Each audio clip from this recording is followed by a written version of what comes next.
Hello guys, welcome back to my channel. নতুন একটা ভিডিওতে তোমাদের সবাইকে ওয়েলকাম আমার চ্যানেলে। চলো আজ বানাবো ঝালমুড়ি। তার জন্য নিয়ে নিয়েছি শসা, গাজর, আলু, টমেটো, লঙ্কা, পেঁয়াজ, ছোলা কড়াই, মটর কড়াই, বাদাম সব আমি রেডি করে নিয়েছি। তারপর এখানে আমি মুড়িটা ঢেলে নিচ্ছি। তারপর ওর ওপরে মটর কড়াই দিয়ে দিলাম, তারপর ছোলা কড়াই দিয়ে দিলাম। তারপর আমি এখানে আলু কুচি একটু দিয়ে দিচ্ছি। তারপর আমি এখানে গাজর কুচি দিয়ে দিচ্ছি। তারপর আমি শসা কুচি দিয়ে দিচ্ছি। তারপর একটু টমেটো কুচি, তারপর লঙ্কা কুচি, তারপর আমি এখানে পেঁয়াজ কুচি দিয়ে দিচ্ছি। তারপর এখানে বাদামটাকেও দিয়ে দিয়েছি। তারপর আমি একটু আমতেল দিয়ে দিচ্ছি। এই আমতেলটা দিয়ে দিলে একটু সেন্ট হবে। তারপর যে গুঁড়ো মশলাটা করে রেখেছিলাম সেটাকেও দিয়ে দিলাম। তারপর তেঁতুল জলটা দিয়ে দিলাম। তারপর একটু লেবুও দিয়ে দিচ্ছি আমি এখানে। তারপর আমি এখানে ঝুড়ি ভাজা দিয়ে দিচ্ছি। ভরে ভরে ঝুড়ি ভাজা দিয়ে দেবো।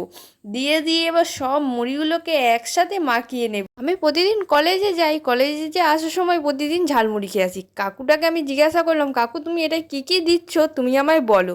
কাকুটা আমাকে বললো আমি এখানে যা যা দিয়েছি সব আমাকে বলে দিল। আমি বলছি ঠিক আছে, সেটা আমি যে আমার ভিডিওতেও শেয়ার করব সবার সাথে, এই ঝালমুড়িটা কীভাবে বানাচ্ছে আমিও তোমাদের সাথে শেয়ার করলাম ঝালমুড়িটা।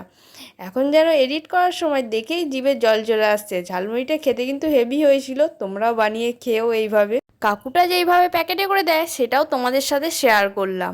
ঝালমুড়ি কাগজে খাওয়ার মজাটাই আলাদা। আমি কাগজে রেডি করে নিয়েছি, ঝালমুড়িটা খেয়ে নিই। Bye bye.